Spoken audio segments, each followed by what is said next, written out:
अवधूत चिंतन श्री गुरुदेव दत्त।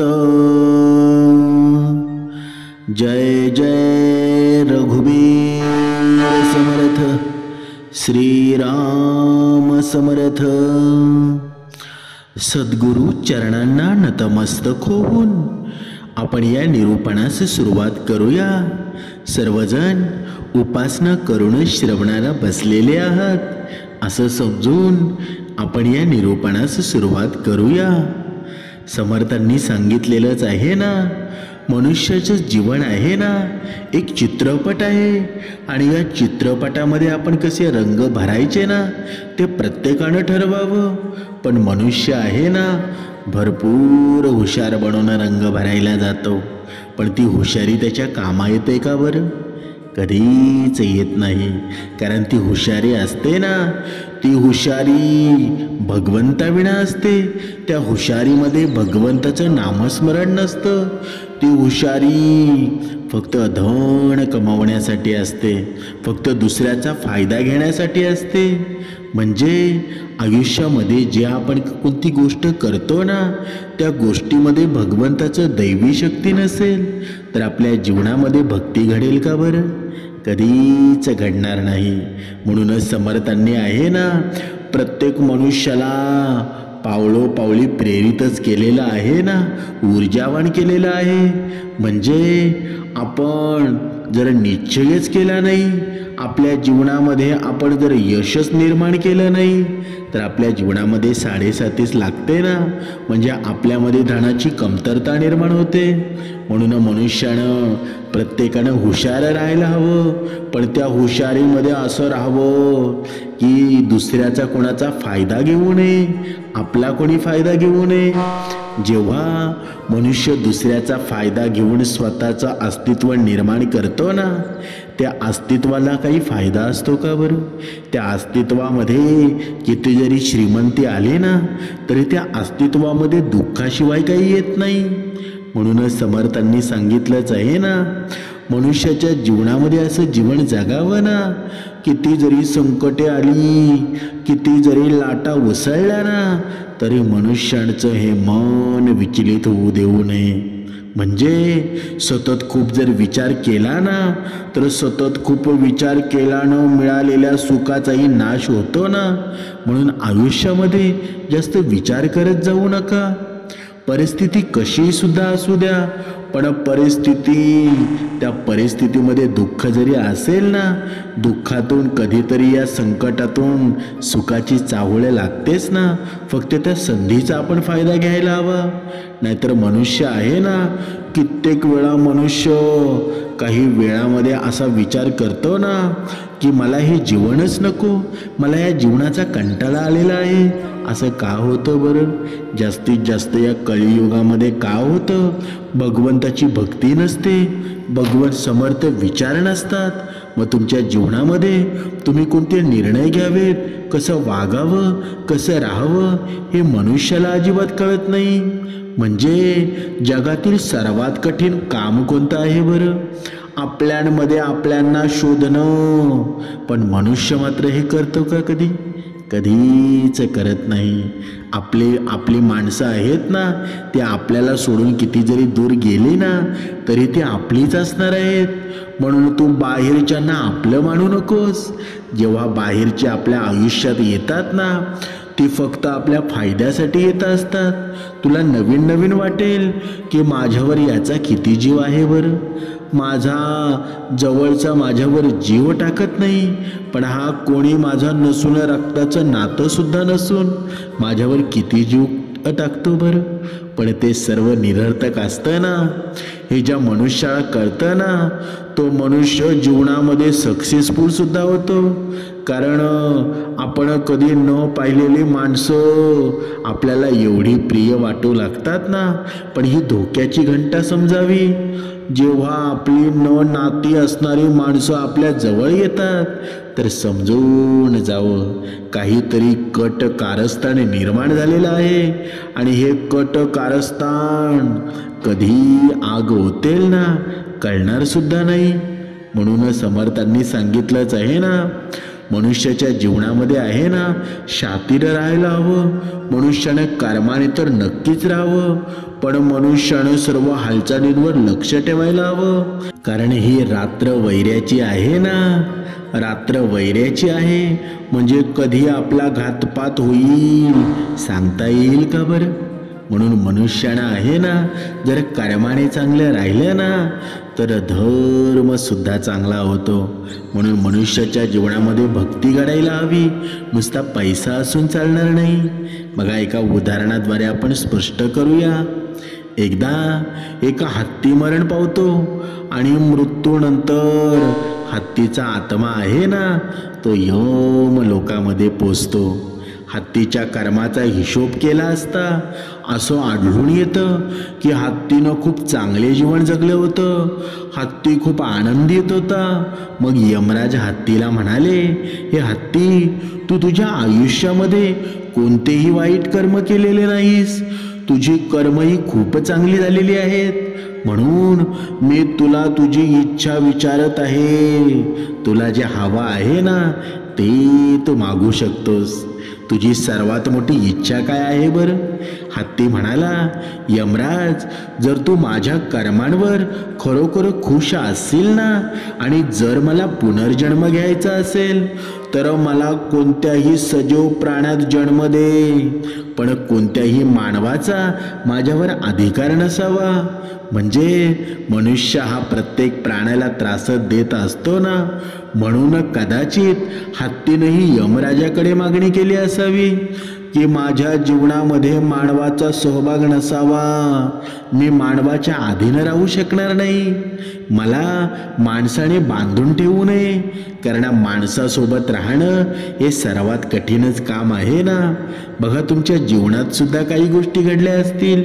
जर आपण माणसाने माणसाला जर कधी मदत केली ना, जर एक हात सरसावला ना तर पूर्ण हातच तो कापून घेतो. पण प्राण्यांचं तसं आहे का बरं. प्राण्यांचं बघा, जेवढं तुम्ही त्याच्यावर दया कराल ना तेवढं तुमच्यावर तो प्रेम करेल. त्याला तर वाचता लिहिता येत नाही, बोलता सुद्धा येत नाही, एवढा तो प्रामाणिक असतो. मग मनुष्याने का होऊ नये बरं. म्हणून बघा, आपण पाहत होतो. बघा, हत्तीकडून हे ऐकून यमराज खूप आश्चर्यचकित झाले आणि म्हणाले, गजराज, तू काय म्हणतोस. मला फक्त एवढंच माहीत आहे की मानव जाती ही सर्वोत्तम आहे आणि सर्वात बुद्धिमान आहे. हत्तीनं उत्तर दिलं, यमराजजी, ही समस्या आहे. मानव जाती ही सर्वात बुद्धिमान नक्कीच आहे. तुम्हाला कदाचित या मानवांबद्दल फारशी माहिती नाही, म्हणूनच तुम्ही अशा गोष्टी बोलत आहात. माझ्याकडे कोणत्या प्रकारचं ज्ञान आहे ना, येथे किती मानव उभे आहेत बरं. ते पहा, त्यांच्या कर्मानुसार जे मिळतं ते कोणत्याही अडचणीशिवाय स्वीकारत आहेत. मग हत्ती म्हणाला, महाराज, तुम्ही अजून जिवंत मानवाला भेटलेले नाहीत. हे मृत लोक आहेत.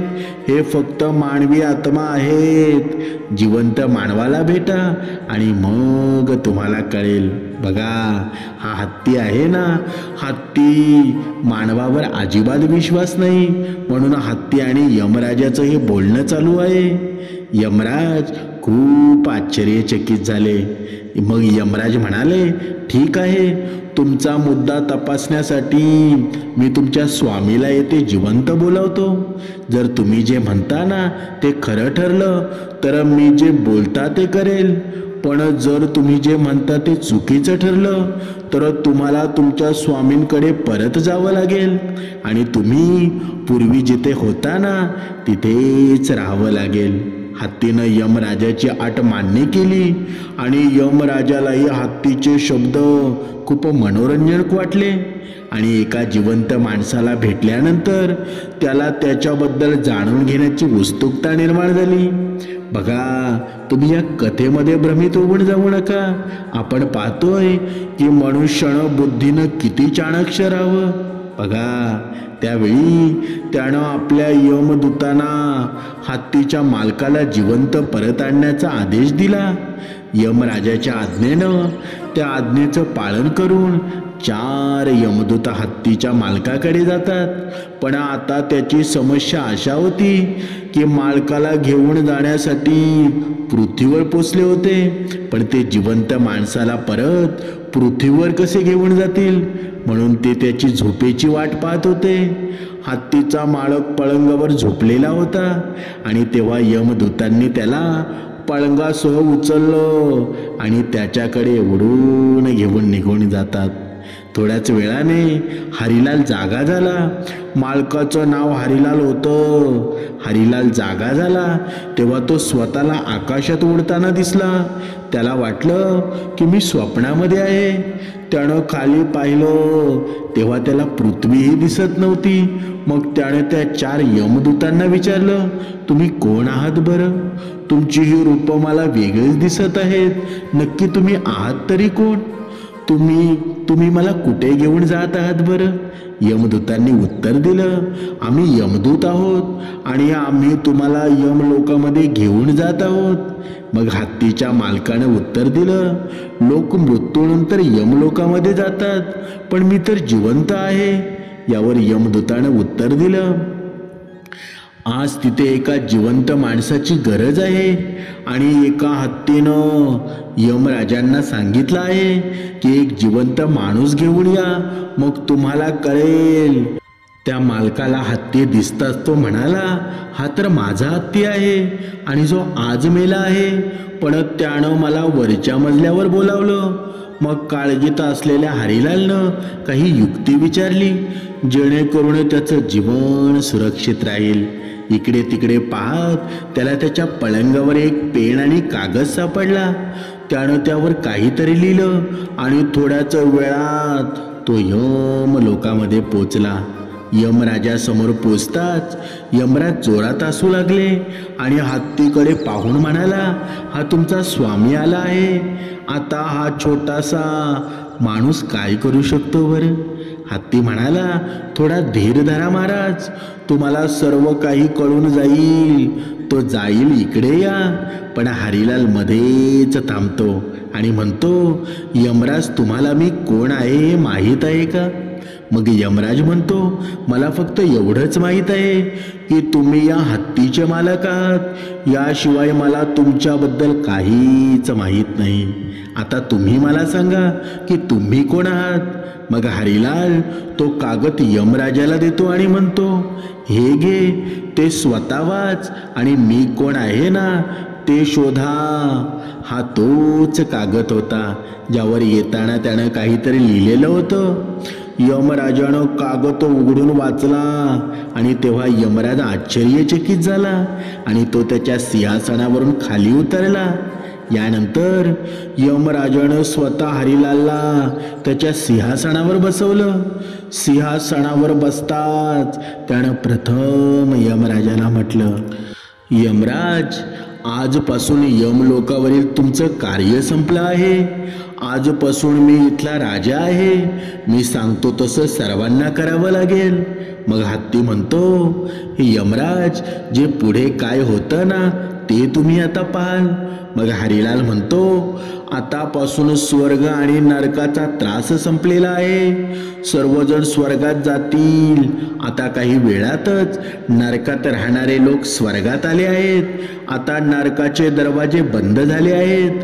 जर तो मेला असता ना तर तो थेट स्वर्गात गेला असता. दरम्यान हरिलाल मनात विचार करत होता की ज्या दिवशी माझे सत्य या यमराजांना उघड होईल ना त्या दिवशी मला मारलं जाईल.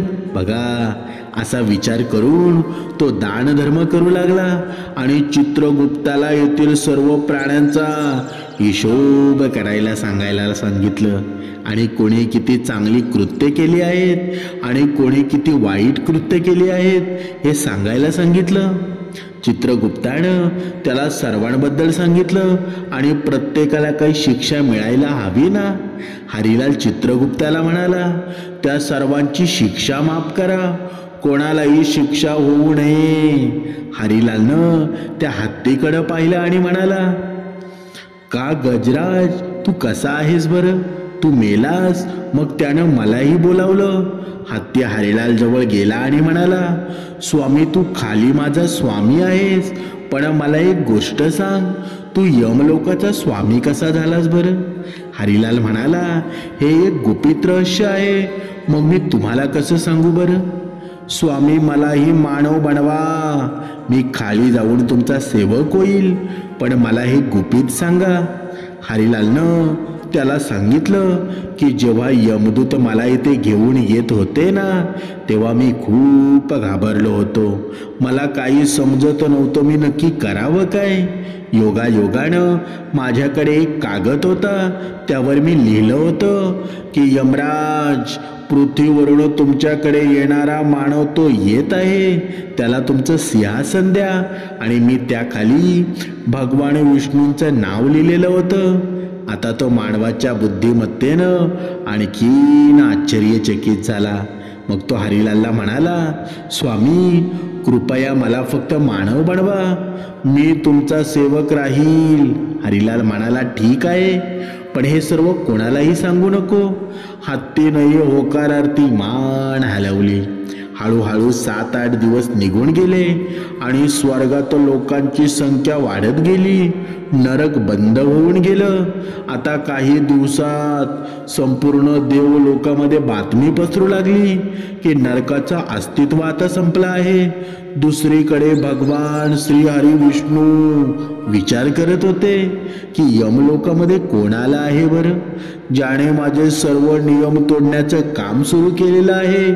शेवटी संपूर्ण व्यवस्था नष्ट करणारा आहे ना, तो कोण संपूर्ण व्यवस्था नष्ट केली आहे असं समजून भगवान विष्णू स्वतः यमलोकामध्ये येतात आणि त्यांनी पाहिलं की यमराज यमलोकाच्या दाराबाहेर बसलेले आहेत. तेव्हा भगवान विष्णू यांना विचारलं, यमराज तुम्ही बाहेर बसला आहात, मग यमलोक कोण चालवत आहे बरं? प्रभू तुम्ही काय म्हणत आहात? तुम्ही त्याला माझ्या जागी नियुक्त केलं आहे आणि तुम्ही असं अज्ञानी असल्यासारखं मला सुद्धा भासवत आहात. तुम्ही माझी चेष्टा करत आहात का बरं? त्यांनी मला जो कागद दिला होता ना, त्यावर स्पष्ट लिहिलेलं होतं की मी त्याला यमलोकाचं सिंहासन द्यावं आणि तुमची सहीही त्यावर होती. जर तुम्हाला विश्वास बसत नसेल तर ते पहा. भगवान विष्णू म्हणाले, मी यमलोकामध्ये एका मानवाची नियुक्ती केली आहे. मी हे कधीही केलेलं नाही. तो कोण आहे? मग भगवान विष्णू थोडा वेळ विचार करून म्हणाले, यमराज तुम्ही कोणत्याही जिवंत मानवाला या यमलोकामध्ये बोलावलं आहे. तुम्ही अगदी बरोबर आहात प्रभू, मी एका जिवंत मानवाला या यमलोकामध्ये बोलावलेलं आहे. मग यमराजांनी सुरुवातीपासून आतापर्यंत संपूर्ण घटना होती ना, ती भगवान श्रीहरी विष्णूंना सांगितली. अशा परिस्थितीमध्ये भगवान विष्णू हसायला लागले. हसत म्हणाले, यमराज तुम्हाला अजूनही समजलं नाही का की त्या मानवाने दिलेले खोटं पत्र लिहिलेलं आहे, पण ते माझी सही नव्हती, ती त्याची स्वतःची सही होती. माझ्या नावाने सही केलेली आहे. जर त्यानं तुला पत्र दिलं नसतं ना, तर तू त्याला बुद्धिमान मानलं नसतंस. त्याच्या बुद्धिमत्तेचा तू कसा अंदाज लावला असतास? भगवान विष्णूंचं हे ऐकून यमराजांनी आपले दोन्ही हात त्याच्या डोक्यावर ठेवले. त्याला संपूर्ण प्रकरण समजलं आणि तो भगवान विष्णूला म्हणाला, प्रभू तू या मानवाची निर्मिती आहे ना, खूपच आश्चर्यकारक केलेली आहेस. भगवान विष्णू यमराजासह यमलोकामध्ये येतात. हरिलाल त्यांच्या सिंहासनावरून उठला आणि भगवान विष्णूला म्हणाला, प्रभू मी तुमची वाट पाहत होतो. मी तुला कधी भेटेन आणि या कामातून कधी मुक्त होईल याचा विचार करत होतो. मग भगवान विष्णू हसले आणि म्हणाले, तू खूप हुशार आहेस. एका जिवंत माणसाला यमलोकामध्ये बोलवण्याचा परिणाम पहा. जेव्हा त्याला वाटलं ना की मी त्याला शिक्षा करणार आहे, तेव्हा त्यानं मला संतुष्ट करण्याचा प्रयत्न करू लागला. मानवाला समजून घेणं कोणालाही सोपंच नाही ना. म्हणजे यमराज हत्तीला म्हणाला, गजराज तू पैज जिंकला आहेस, मला नेहमीच वाटायचं की देवापेक्षा हुशार कोणीही नाही, पण मी आता चुकलो होतो. पण आज तुमच्यामुळं माझ्या सर्व शंका दूर झालेल्या आहेत. आता हत्तीनं यमराजांवर पैंज जिंकल्यामुळं अशा परिस्थितीमध्ये तो यमराजाला म्हणाला की यमराजजी, कृपया मला सुद्धा माणूस बनवा. यमराजाने त्याची आट मान्य केली आणि हरिलालला परत पृथ्वीवर पाठवलं. या यमलोकातील सर्व गोष्टी आहेत ना, त्याच्या मनातून काढून टाकण्यात आल्या. म्हणजेच यमलोकाच्या सर्व आठवणी पुसून टाकल्या. म्हणजेच हरिलालला यमलोकाबद्दल काहीही आठवत नव्हतं. तो पुन्हा सामान्य जीवन जगू लागला. म्हणजे या पूर्ण कथेतून आपल्याला काय घ्यायचं आहे बरं? या कथेचं तात्पर्य काय आहे बरं? की एखाद्या व्यक्तीनं प्रत्येक परिस्थितीमध्ये आपली बुद्धिमत्ता वापरत राहावी. जर त्याला हवं असेल ना, तर तो हरिलालप्रमाणे कोणत्याही समस्येचा सहज सामना करू शकतो. पण मनुष्याचं होतं काय बरं? मनुष्याच्या जीवनामध्ये संकट आलं ना की लगेच तो घाबरून जातो. संकटांना एवढं आपलंसं करतो की त्याला काही कळत नाही की नक्की मी करावं काय. म्हणून मनुष्यानं आहे ना, तुमच्या जीवनामध्ये किती जरी संकट आली ना तरी घाबरत जाऊ नका, चिंता करू नका. कितीही तुमची चुकी असू द्या, पण प्रत्येक दुःखातून सुखाकडे जाणारा मार्ग आहे ना, तो नक्कीच निघत असतो. म्हणून आयुष्यामध्ये जे काही आहे ना, जे आपल्याकडे आहे ना, ते सर्वश्रेष्ठ आहे. दुसऱ्याकडचं पाहत स्वतःला जळत बसू नका, स्वतःला दुःख आणत बसू नका. तुमच्याकडे जे काही आहे ना, तेच तुमच्या जीवनामध्ये सर्वश्रेष्ठ आहे. म्हणून या हत्ती आणि यमराजांची कथा तुम्ही ऐकलेली असेल. या कथेतून आपल्याला हेच कळतं की मनुष्यानं अत्यंत हुशार राहावं. पण कधी कधी आहे ना, मनुष्य भरपूर प्रयत्न करतो की मी भरपूर हुशारीनं वागावं, कुणाला फसवावं. जर तुम्ही हुशारीचा उपयोग फसवण्यासाठी वापरत असाल तर तुमच्या जीवनामध्ये दुःखाशिवाय काहीच येणार नाही. आणि जर तुमच्या हुशारीचा वापर जर चांगल्या कर्मांसाठी वापरत असाल, दुसऱ्याच्या सुखासाठी वापरत असाल, तर हीच खरी भक्ती आहे. आणि समर्थांनी हीच आपल्याला भक्ती सांगितलेली आहे ना. आयुष्यामध्ये एक गोष्ट लक्षात ठेवा, आपल्या जीवनामध्ये खोटेपणा, धोका देणं, नाटकं करणं, दुसऱ्याला फसवणं, या गोष्टी आहेत ना, तुम्हाला काही क्षण आनंद नक्कीच देतील, पण याची किंमत तुम्हाला भविष्यात कधी ना कधी चुकवावी लागणार आहे. एवढी वेगानं चुकवावी लागेल की कधी तुम्ही विचार सुद्धा केलेला नसेल. म्हणून आयुष्यामध्ये आहे ना, कधीच कोणाला धोका देऊ नका, कधीच खोटेपणाने वागू नका, नाटकं करू नका, असत्याला सत्य म्हणू नका. तुमच्या जीवनामध्ये जे काही गोष्टी घडेल ना, त्याला तुम्ही सुखानं, सत्यानं सामोरे जा. बघा, एक ना एक दिवस आहे ना, सत्याचा विजय हा नक्कीच होत असतो. आणि सत्याने केलेला विजय आहे ना, मनुष्याच्या जीवनामध्ये सुख निर्माण करत असतो. म्हणजे हे जे नाती आपण तयार करतो ना, ही नाती झाडाच्या सावळीसारखी असतात. ज्या झाडाची सावळी चांगली आहे तिथेच माणूस विसावा घेतो ना. नात्यांचंही असंच असतं. जिथे मान सन्मान असतो, जिथे आदर असतो, जिथे माणुसकी असते, तिथेच नातं टिकत असतं. पण या आयुष्याच्या जडणघडणीमध्ये मनुष्य मात्र फसतो कुठे बरं? असत्याला सत्य मानतो, सत्याला असत्य मानतो आणि मग मध्येच अडकतो ना. म्हणून आयुष्यामध्ये भरपूर असे प्रसंग येतील. त्या प्रसंगामध्ये तुम्हाला सत्य काय आणि असत्य काय हे कळण्यास कठीण जाईल. पण जर तुमच्या जीवनामध्ये रोज श्रवण असेल, रोज 2 वेळची उपासना असेल, तर हे समर्थ विचार आहेत ना, सत्यापासून कधीच वेगळे करणार नाही. अहंकाराला तुमच्या जवळ येऊ देणार नाही. म्हणून जीवनामध्ये समर्थांनी सांगितलेली पथ्य पाळा, समर्थांनी सांगितलेले नियम पाळा. जीवनामध्ये शाकाहारी व्हा. जीवन खूप सुंदर आहे. जसं आपण जगू ना तेवढा भगवंत आपल्या जवळ येत जाईल. म्हणून प्रेमाने जगा, प्रेमानं भक्ती मार्ग करा. आयुष्य खूप सुंदर आहे. अवधूत चिंतन. श्री गुरुदेव दत्त.